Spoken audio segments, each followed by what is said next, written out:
الحمد لله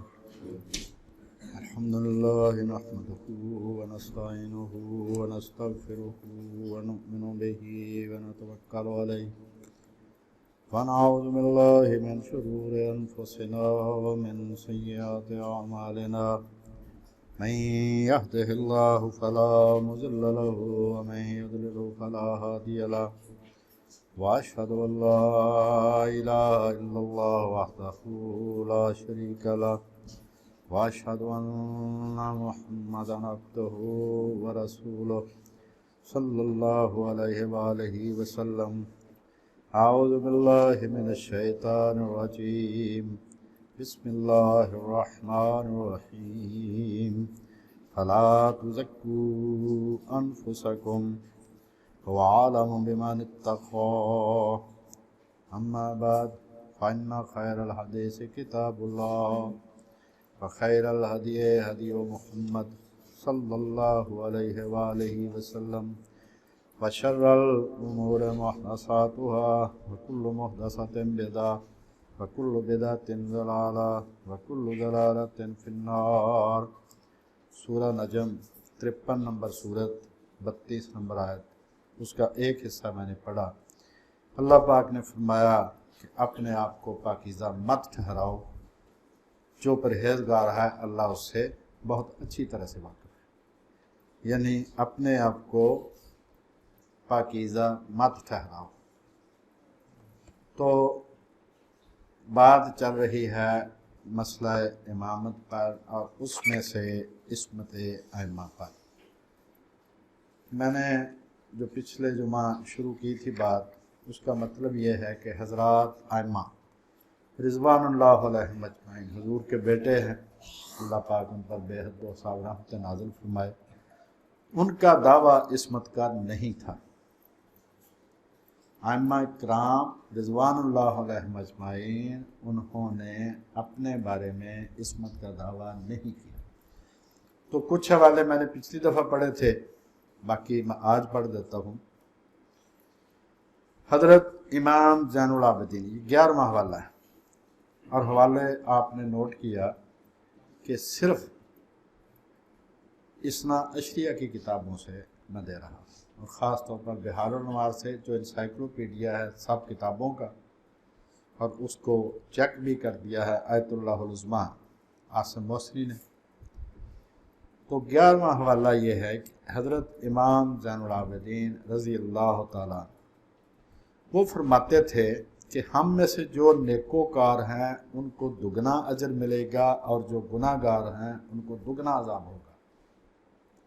کیوں؟ وہ کہتے تھے کہ ہم ہیں اہل بیت، اور حضور علیہ السلام کی جو بیویاں ہیں امہات المومنین رضوان اللہ علیہن اجمعین، جو کلیہ اللہ پاک نے قرآن مجید میں ان کے بارے میں فرمایا ہے وہی کلیہ ہم پر لاگو ہوگا، کیونکہ ہم اہل بیت کا معاملہ پوری امت سے الگ ہے.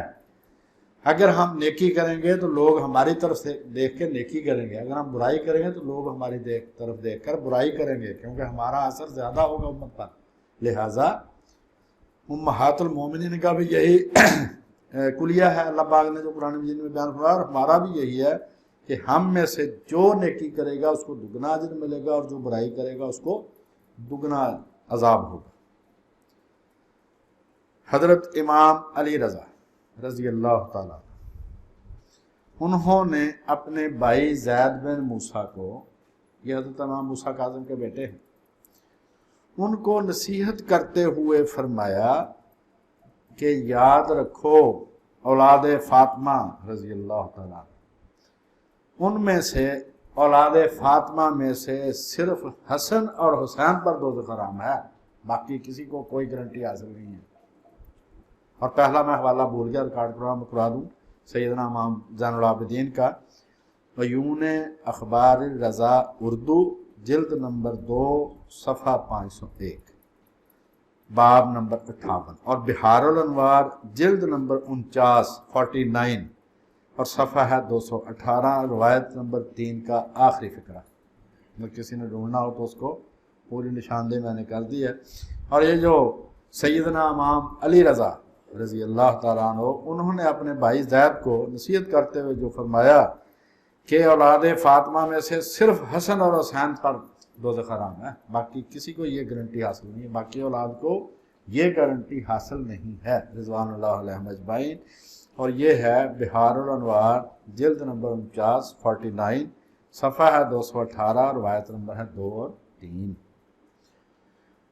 13 نمبر حوالہ، حضرات ائمہ سے جو اقوال منسوب ہیں، جو ان کا نام لے کر کتابوں میں روایات درج کی گئی ہیں یا اقوال درج کیے گئے ہیں، ان سے منسوب ہے، حضرات نے وہ فرمایا یا نہیں فرمایا یہ اللہ بہتر جانتا ہے، ان میں اختلاف اور تناقض بہت زیادہ ہے، کنٹراڈکشن بہت زیادہ ہے، اور اس کنٹراڈکشن سے یہ ثابت ہوتا ہے کہ ان کو عصمت حاصل نہیں تھی۔ جس کو عصمت حاصل ہوتی ہے اس میں کنٹراڈکشن نہیں ہوتی۔ قرآن مجید میں کیا فرمایا گیا کہ اگر یہ قرآن خدا کے علاوہ کسی اور کی طرف سے ہوتا تو تم اس میں بہت زیادہ کنٹراڈکشن پاتے۔ خدا کو عصمت حاصل ہے، وہ پاک ہے غلطی سے، وہ بھولتا بھی نہیں ہے، لہذا اس کے کلام میں کوئی کنٹراڈکشن نہیں۔ تو حضرات ائمہ کے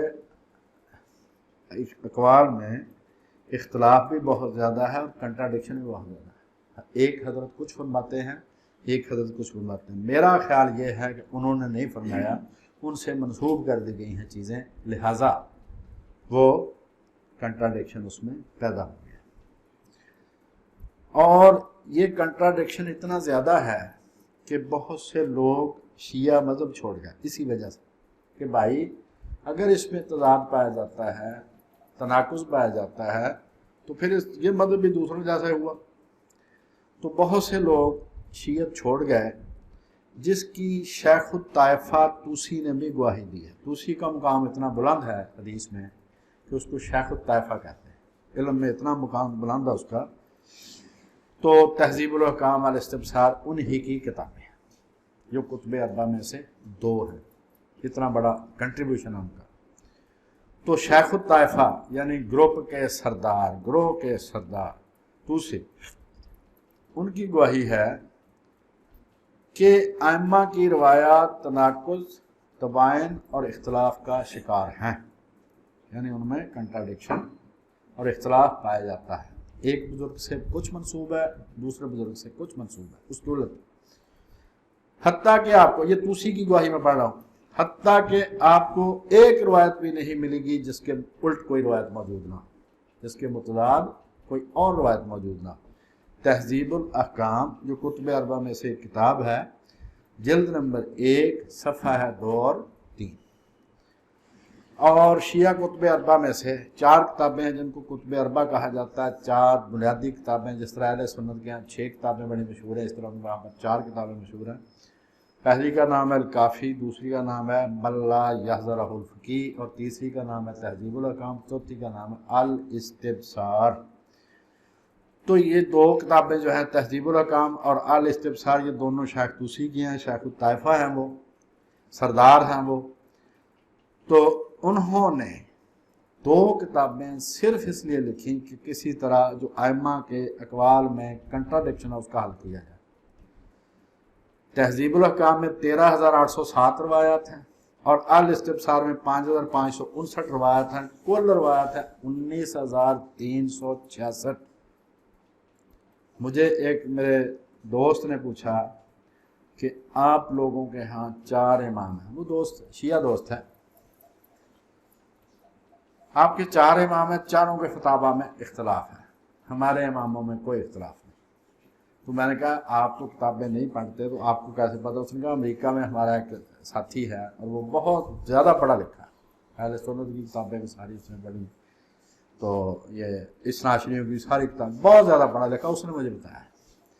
میں نے کہا جی ان سے کہنا کہ اہل سنت میں تو جو اختلاف ہے سو ہے، یہ 19,366 اختلافات تو یہ سامنے ہیں دونوں کتابوں میں، اور باقی کتابوں کا میں نے چیک ہی نہیں کیا، میں نے صرف 2 کتابیں چیک کی ہیں، 19,366 اختلافات ہیں۔ اس بات کو ہوئے ہیں کو 10 سال، اس کے بعد پھر کوئی اطلاع نہیں ہے۔ تو طوسی کہتے ہیں کہ بھائی یہ 19,366 روایات ہیں جو آپس میں ٹکراتی ہیں، تو اس کا انہوں نے کیا ہے حل۔ اور حل کرنے کے لیے اس کنٹراڈکشن کو جناب توسی نے جگہ جگہ تقیہ کا سہارا لیا ہے کہ یہ جو فلاں بات ہے یہ تقیہ کی بنیاد پر ہے، اصل ہمارا فتویٰ یہ ہے۔ لہٰذا ائمہ کے اقوال میں جو ان سے منسوب ہیں، میرا خیال وہ ان کے فرمائے ہوئے نہیں ہیں، اللہ پاک ان سب پر بے شمار رحمتیں نازل فرمائے، تو ان کے نام سے جو روایات لکھی گئی ہیں ان میں کنٹراڈکشن ہے۔ تو ائمہ کے اقوال میں اختلاف و تناقض یعنی کنٹراڈکشن بھی عصمت ائمہ کے منافی ہے، کیونکہ جس کو عصمت حاصل ہوتی ہے نہ اس کی بات میں اختلاف ہوتا ہے آپس میں، نہ کنٹراڈکشن ہوتی ہے، نہ وہ بولتا ہے۔ اب چوتھواں حوالہ کہ حضرات ائمہ کو عصمت حاصل نہیں تھی، ان کا دعویٰ عصمت حاصل ہونے کا بھی نہیں تھا۔ چودھواں حوالہ یہ ہے کہ ان سے منسوخ، اب پتہ نہیں انہوں نے کیا ہے نہیں کیا، دل یہی کہتا ہے کہ وہ اس سے پاک ہے، بہرحال جو کتابوں میں ہے کہ خدا کے مامور جو اللہ نے مقرر کیا ہو وہ تقیہ نہیں کر سکتا، وہ کرنا چاہے بھی تو نہیں کر سکتا۔ تو حضرات ائمہ کا مرتبہ تو انبیاء سے بھی بلند بیان کیا جاتا ہے، تو یہ جو بزرگ ہیں علامہ مجلسی یہ کہتے ہیں انبیاء پر تقیہ کرنا حرام ہے، منع، انبیاء تقیہ نہیں کر سکتے۔ اگر انہوں نے بات کو بدل دیا تو پھر کہاں سے ہدایت ملے گی؟ تو یہ جو ائمہ ہیں ان کا مرتبہ تو بہت زیادہ بلند ہے، تو ان پر تو تقیہ ان سے بھی زیادہ سختی سے منع ہے کہ یہ تقیہ نہیں کر سکتے، کیونکہ اللہ کے مقرر کیا۔ اگر اللہ کا مقرر کیا تقیہ کر جائے کہ ڈر کے مارے، تقیہ کس کو کہتے ہیں؟ ڈر کے مارے حق چھپا لینا، جو اس کی ڈیفینیشن ڈکشنری میں بیان ہوئی ہے کہ کسی کے ڈر سے حق بات کو چھپا لینا۔ تو جو انہوں نے تقیہ فرمایا ہے وہ بھی عصمت کے منافی ہے، جو کتابوں میں لکھا۔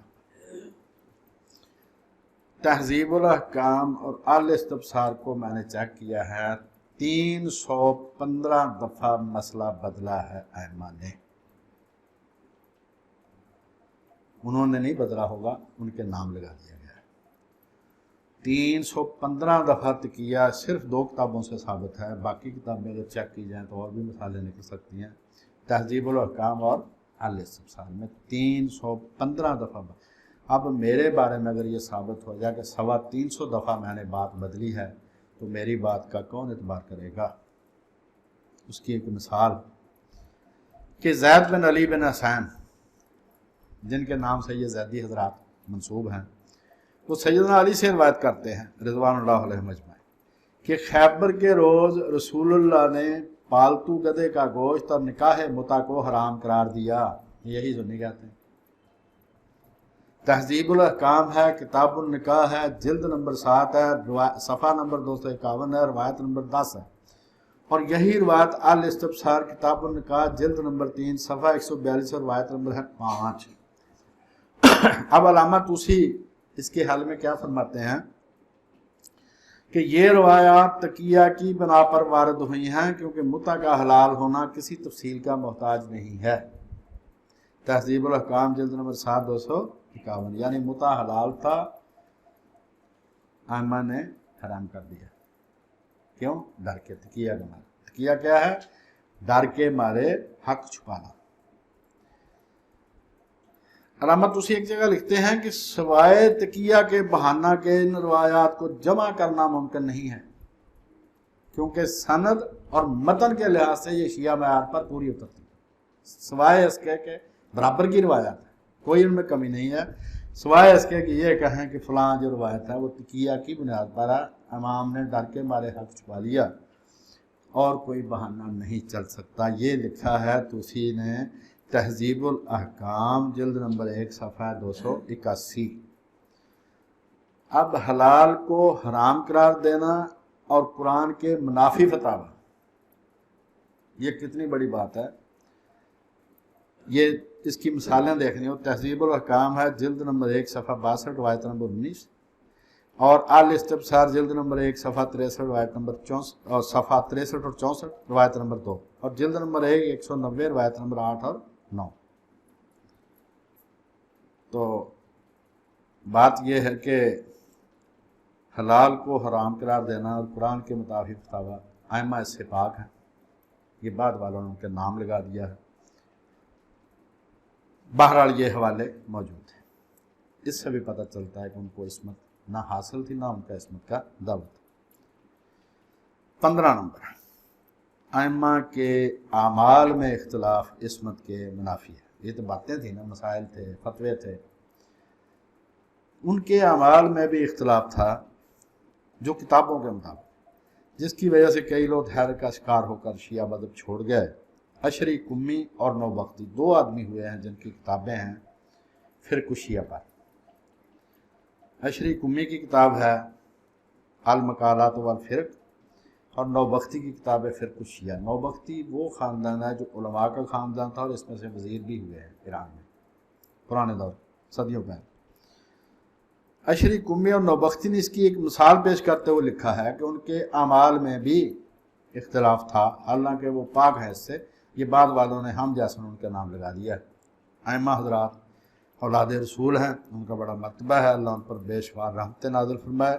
بہرحال جو کتابوں میں ہے اس میں ایک مطابق اس نے لکھا کہ حضرت حسن کا فعل صلح، کہ حضرت حسن نے تو جناب امیر معاویہ رضی اللہ تعالیٰ عنہ سے صلح کر لی، اور حضرت حسین کا فعل خروج، سیدنا حسین نے بغاوت کر دی. کہتا ہے یہ گروہ شیعہ کے لیے اختلاف کا باعث بن گیا، کیونکہ حضرت حسن نے ساتھیوں کی کثرت کے باوجود صلح کی اور حضرت حسین نے ساتھیوں کی کمی کے باوجود خروج کیا.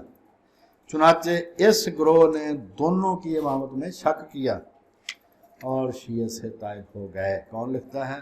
الکمی اشری المقالات والفرق صفحہ 25 اور نوبختی کی کتاب فرق شیعہ صفحہ 25 اور 26. 16 نمبر حوالہ یہ ہے کہ ایک ہی مجلس میں ایک ہی مسئلہ کے مختلف اور کنٹراڈکٹری جواب دینا یہ بھی ائمہ کی عصمت کے منافی.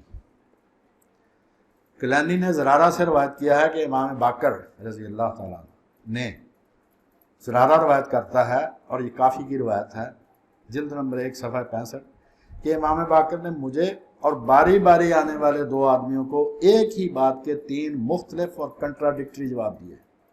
جب میں نے پوچھا تو امام نے فرمایا کہ ہماری اور تمہاری بقا کے لیے یہ ضروری ہے. الکافی جلد نمبر 1 صفحہ 65. اسی طرح الکافی جلد نمبر 1 صفحہ 265 266 پر ایک ہی آیت کی تفسیر میں 3 مختلف اقوال ہیں. ایک شیعہ نے اکیلے میں امام سے 1 سال کوئی مسئلہ پوچھا تو امام نے کوئی بھی فتویٰ اس کو دے دیا، جو بھی دیا. دوسرے سال وہی شخص دوبارہ امام کے پاس وہی مسئلہ لے کر آیا تو امام نے اس کو پچھلے سال سے مختلف فتویٰ دیا. پوچھنے پر اس نے کہا جی حضرت پچھلے سال آپ نے یہ کہا تھا، اس سال آپ نے یہ فرمایا. تو امام نے فرمایا کہ پچھلے سال والا جواب تقیہ کی بنیاد پر تھا. شیعہ نے کہا کہ آپ کے پاس اس وقت سوائے میرے کوئی نہیں تھا جیسے ڈر کے آپ بات بدلتے، نہ اب ہے نہ اس وقت تھا. چنانچہ وہ شخص اس مذہب کو چھوڑ گیا اور اس نے کہا کہ جو باطل فتویٰ دیتا ہو وہ امام نہیں ہو سکتا. یہ کون لکھتا ہے؟ نوبختی فرق شیعہ صفحہ 59 تا 61، 3 صفحوں میں یہ روایت ہے.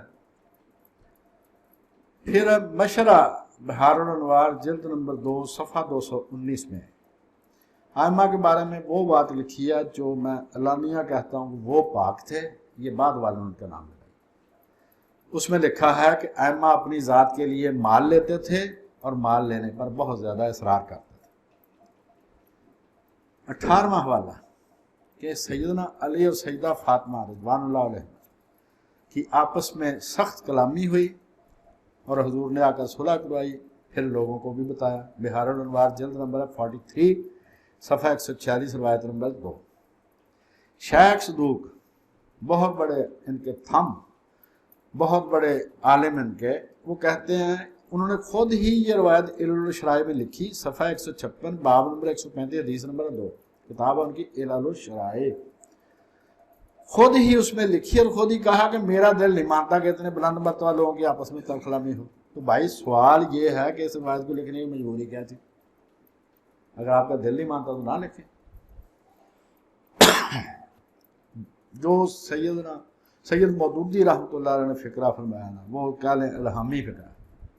صحابہ کرام کے بارے میں کسی نے سوال پوچھا جی، وہ آپس میں بحث مباحثے بھی ہوئے، جنگ، انہوں نے کہا بھائی وہ بہرحال ایک انسانی معاشرہ تھا، اللہ اللہ و خیر اللہ، اس کے سوا اس کا کوئی حل نہیں، کہ وہ انسان تھے، ان میں بشری جذبات تھے اور ان کا اظہار بھی کبھی ہو جاتا تھا۔ 19 نمبر، ایک لونڈی کے مسئلہ پر حضرت فاطمہ حضرت علی سے ناراض ہو کر رسول اللہ کے گھر تشریف لے گئے، پھر جبریل علیہ السلام نازل ہوئے رضوان اللہ علیہ الصلوۃ والسلام، ان سب پر اللہ کا بے شمار صلاۃ والسلام، اور حضور سے کہا، حضرت جبریل آئے حضور سے کہا کہ اگر فاطمہ علی کی شکایت کریں تو قبول نہ کیجیے گا، قبول نہ فرمائیں۔ تو پھر حضور نے حضرت فاطمہ کو واپس بھیجا کہ جا کے علی سے معافی مانگ۔ بہار الانوار جلد نمبر 43 صفحہ 147، بحوالہ علل الشرائع صفحہ 163، باب نمبر 130، حدیث نمبر 2، مناقب آل ابی طالب، اس کی جلد نمبر 2 ہے، صفحہ 342 ہے، فصل سیرت فاطمہ، اور ہاشم بحرانی کی تفسیر ہے البرہان جلد نمبر 4 صفحہ 224 225، تفسیر سورہ کاف 50 نمبر سورت کی 24 نمبر آیت کی تفسیر میں اس نے یہ واقعہ لکھا ہے ان سب نے۔ تو اگر سیدہ فاطمہ کو ناراض کرنا دوزخ کا باعث ہے تو پھر بھائی بہت بات دور تک جا رہے۔ 20واں حوالہ، سیدہ فاطمہ نے حضور علیہ الصلوۃ والسلام کے پاس سیدنا علی کی شکایت کی تو آپ نے فرمایا، اے فاطمہ کیا تو میرے بھائی اور چچا زاد پر ناراض ہے؟ اس پر ناراضگی، مجھ پر ناراضگی، اور مجھ پر ناراضگی، اللہ پر ناراضگی، اللہ اللہ اور خیر صلی اللہ۔ سیدنا ابو بکر کو تو چھوڑیں آپ، یہ تو بات ہی بڑی دور تک جا رہی بھائی۔ بہار الانوار جلد نمبر 43 صفحہ 153، بحوالہ مصباح الانوار مخطوطہ صفحہ اس کا ہے 235۔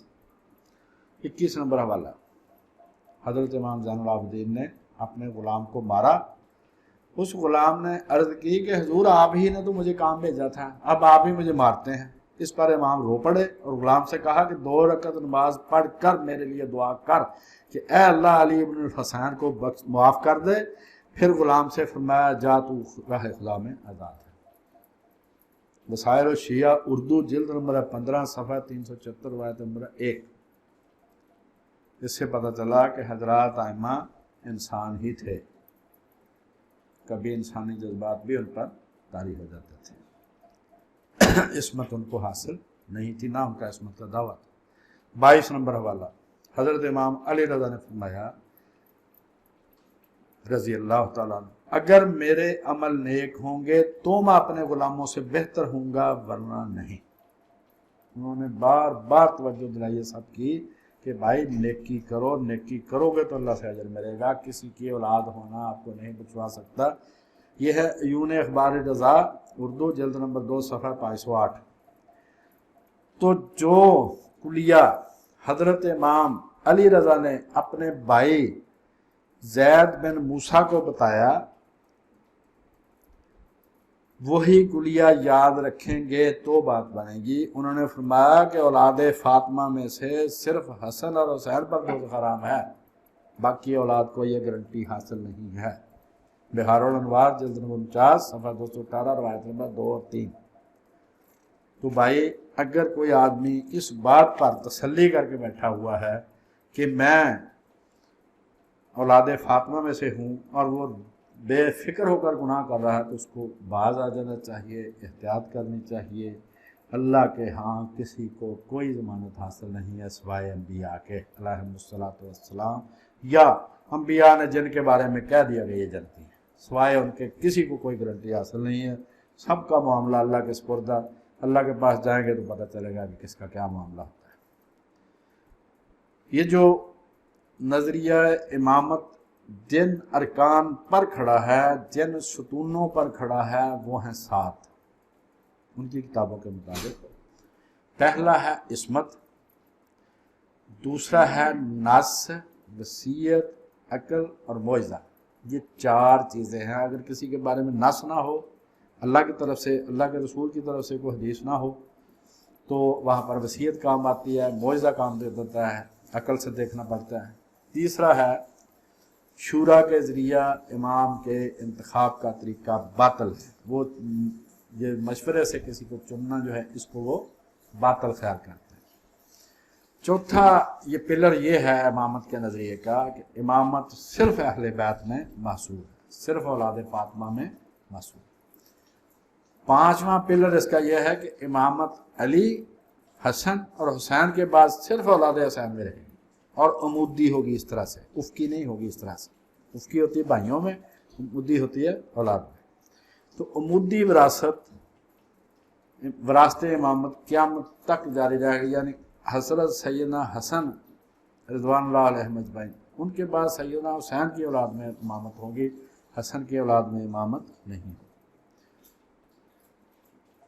پھر یہ چھٹا اس کا پلر یہ ہے کہ امامت قیامت تک جاری رہے، اور ساتواں یہ ہے کہ تقیہ اور رازداری، کہ اس بات کو باہر نہیں بتانا، کسی کو بھی کھولنا نہیں ہے کہ یہ امامت ہے، یہ اس کے ارکان ہیں، یہ اس کا طریقہ ہے، فلاں شخصیت ہے، اس بات کو لوگوں سے چھپانا۔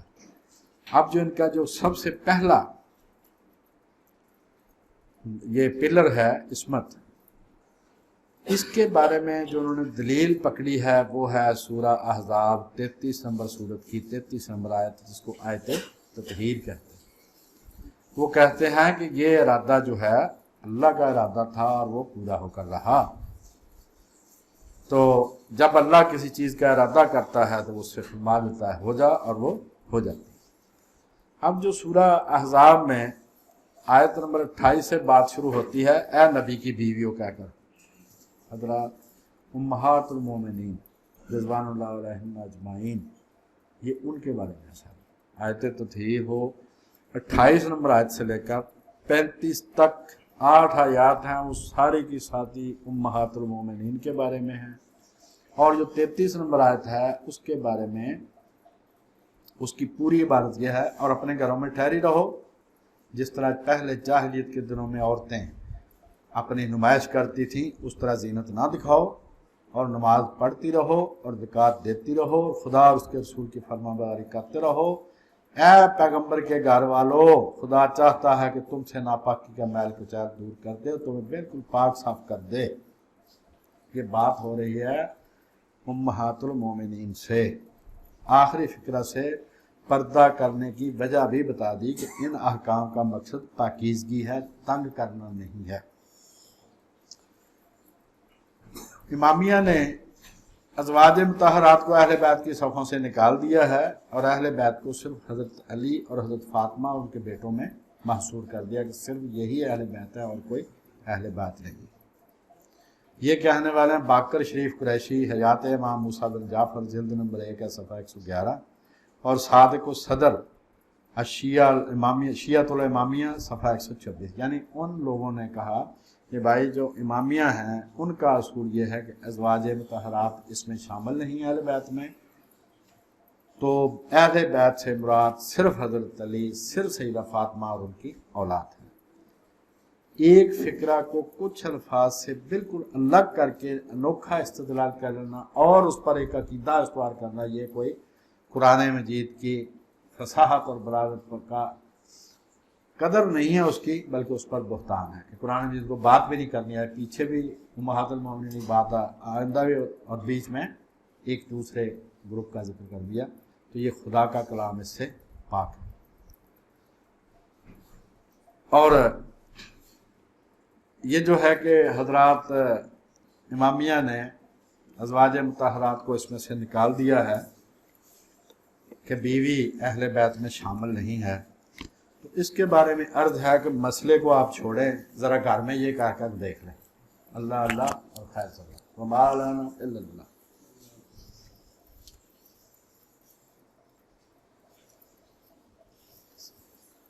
الحمدللہ رب العالمین والصلاة والسلام علی رسول الکریم، اللہم صلی علی محمد وعلی آل محمد کما صلیت علی ابراہیم وعلی آل ابراہیم انک حمید مجید، اللہم بارک علی محمد وعلی آل محمد کما بارکت علی ابراہیم وعلی آل ابراہیم انک حمید مجید، لا الہ الا انت سبحانک انی کنت من الظالمین، رب اجعلنی مقیم الصلاۃ ومن ذریتی ربنا وتقبل دعا۔ ربنا اغفر لي ولوالدي وللمؤمنين يوم يقوم الحساب رب ارحمهما كما ربياني صغيرا اللهم اغفر لهم وارحمهم واعف عنهم واعذهم من عذاب القبر ومن عذاب النار وصل عليهم وردهم على حوض نبيك صلى الله عليه وآله وسلم وادخلهم الجنة صلى الله تعالى على رسول خير خلقه سيدنا ومولانا محمد وعلى آله وصحبه أجمعين برحمتك يا أرحم الراحمين.